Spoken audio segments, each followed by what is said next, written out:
They laughed at her every single day in secondary school.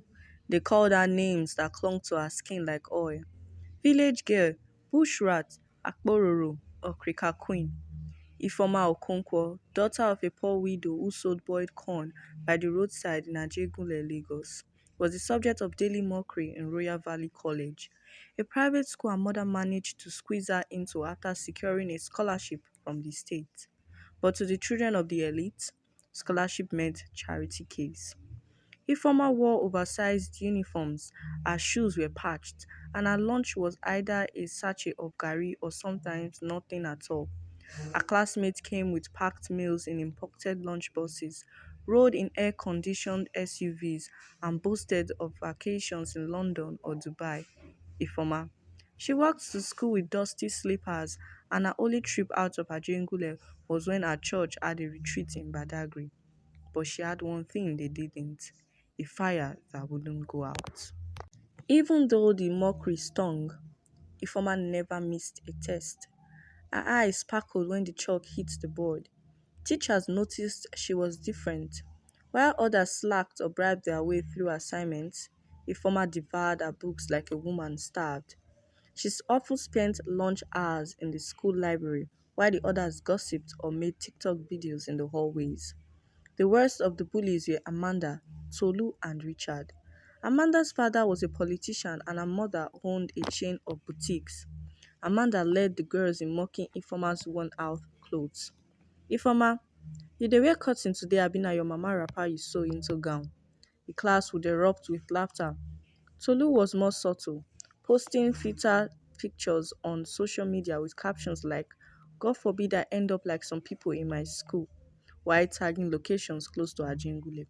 Richard, he was a classic rich boy, cocky, entitled, with a mouth sharper than his haircut. He once offered Ifeoma 500 naira to sweep the class just to humiliate her. Ifeoma said nothing. She only smiled with her eyes and kept her head buried in her books. Years passed. While came and went, Amanda barely scraped through. Tolu had to rewrite hers. Richard failed twice and eventually paid someone to sit for him. But Ifeoma, she aced hers with 8 A's. Still, they didn't take her seriously. She wound up teaching in a village school. Amanda scoffed once during a reunion chat group, but Ifeoma had a plan. She gained admission into the University of Lagos to study computer science. Again, her life wasn't easy. She sold puff-puff in front of her hostel to survive. She borrowed textbooks and stayed up all night in reading rooms because she couldn't afford a laptop. But in her third year, she joined a tech community on campus where she met someone who would change everything: Franklin. Franklin was a quiet genius who had just returned from a tech summit in Nairobi. He noticed Ifeoma's raw potential and took her under his wing. They built apps together, won campus hackathons, and soon a software startup incubator in Yaba offered them a spot in their tech hub. They called their startup Novalink, a platform connecting small-scale Nigeria businesses to affordable AI-powered logistics and payment systems. The idea was born from Ifeoma's own struggles, watching her mother's corn business suffer due to lack of access to reliable delivery and customers. Their idea caught fire. By the time Ifeoma was 26, Novalink had raised over $4 million in funding from international investors. She had traveled to Silicon Valley, spoken at conferences in South Africa and Germany, and been featured in Forbes Africa Under 30. And then came the twist. One of Novalink's biggest goals was to scale their customer support department. They plan to hire over 150 Nigerians to help run operations. A recruiter was assigned to begin screening and interviewing candidates. One Thursday afternoon, as Ifeoma walked into their Lekki Phase 1 headquarters in heels and a tailored navy blue suit, she glanced at the list of shortlisted candidates. Her heart paused. There were three names she hadn't heard in years: Amanda Obot, Tolu Afolabi, and Richard Bankole. Curious, she asked HR to move their interviews to the same day. Schedule them back to back. I want to sit in, she said calmly. That Friday, the three walked in, dressed sharply but with the unmistakable edge of desperation. Amanda's boutique business had crashed after a scandal involving her mother's political deals. Tolu's influencer dream never picked up, and she had jumped from one digital marketing internship to another without pay. Richard had a degree from a dubious online university and had burned through his father's inheritance trying to start a nightclub that failed before the first DJ could perform. They didn't recognize Ifeoma at first. She sat at the end of the long table, letting her team lead the first few questions. When Amanda finally looked up and locked eyes with her mouth slowly opened. Wait, Ifeoma, her voice cracked. Ifeoma smiled gently. Yes, Amanda. Good to see you again. Richard sat up straighter. I didn't know you worked here. I don't work here, she said. I built this company. Silence. Pin drop silence. Tolu's mouth hung open. I'm the CEO of Novalink, she continued, and I've gone through your CVs. Let's talk about them, shall we? Amanda's voice was trembling. Ifeoma, wow, you've done so well. I mean, we were just kids back then. You know how secondary school can be. Oh yes, Ifeoma nodded. Very educational. I learned resilience. Each of them was interviewed professionally. She asked sharp technical questions. She gave no room for emotion or past pity. And at the end of the day, only one of them got the job. Tolu. Why? Because despite her past, Tolu had upskilled. She had certificates in customer relations, had taken Google's digital marketing course, and showed humility in her interview. As Amanda stood to leave, she whispered, Please, Ifeoma, I really need this job. My mom is sick. I'm doing my best. Ifeoma's eyes softened. I hope things get better for you, truly, but you are not what this company needs right now. Richard avoided her eyes entirely. When he reached the door, he paused and said, You proved us all wrong. I respect that. When they left, Ifeoma sat alone in her glass office overlooking the Lagos skyline. She didn't feel joy or revenge. She felt something deeper closure. Later that month, Novalink was profiled by CNN Africa.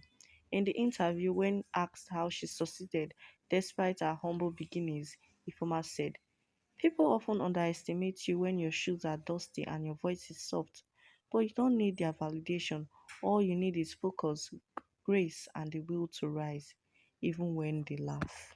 She didn't become great to get even. She became great to fulfill her purpose. And ironically, the ones who once mocked her would now have to apply through a portal she created on a platform she built, hoping from approval from a girl they once believed was beneath them. But Ifoma, she was already far above. As the weeks passed, news of Ifoma's triumph rippled beyond Lagos. Blogs picked it up with headlines like From Ajegule to Lekki, the girl they mocked now signs their paychecks. Ifoma Okonkwo, the tech queen changing the game in Nigeria. Old classmates started crawling out of the woodwork. People who never spoke to her in school began sending her LinkedIn requests with messages like, So proud of you, girl, or you've always had the spark, we all saw it coming. But Ifoma wasn't bitter. She didn't clap back. She replied each message with kindness or silence.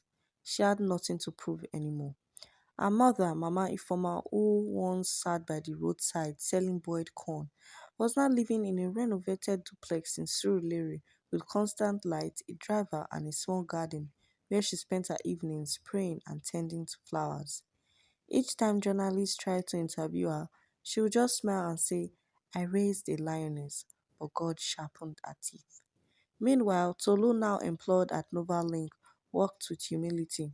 She avoided eye contact the first few weeks, afraid of old shadows.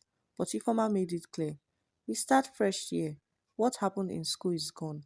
Let your work speak now. Tolu proved herself.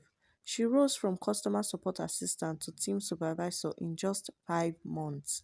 One day during lunch, she approached Ifeoma hesitantly. I owe you an apology, she said. Not for what I said in school, but for what I didn't say. I watched them mock you. I laughed when I shouldn't have. I didn't defend you. But you have changed my life. Ifoma looked at her and replied softly, you just did what everyone else did, followed the crowd, but not anymore. By Nova's Link's third year, the company had expanded into Abuja, Port Harcourt, and even Accra, Ghana. They had acquired two startups and signed a major partnership deal with Flutterwave. Investors were knocking, but Informa remained selective. We don't just take money, she would say, we take purpose. One rainy evening, as she was leaving the office late, she noticed a man standing outside the reception soaked in the rain. It was Richard. He looked different. His beard was thicker, his suit cheaper, and his eyes tired. I didn't come to beg, he said. I came to thank you. For what? For not hiring me, he chuckled bitterly. I thought I had it all figured out. But that day, you sitting across the table, it woke me up. I've been taking coding classes, real ones. I'm building something now. I don't know if it will work, but thank you for waking me up. She nodded slowly, respecting her eyes. It's never too late, Richard. Just don't stop trying. And with that, he walked back into the rain, carrying no umbrella, but carrying purpose. Months later, Ifoma would hear of a new startup, Crestbite, a fintech tool simplifying international transfers for small vendors. The founder, Richard Bankole.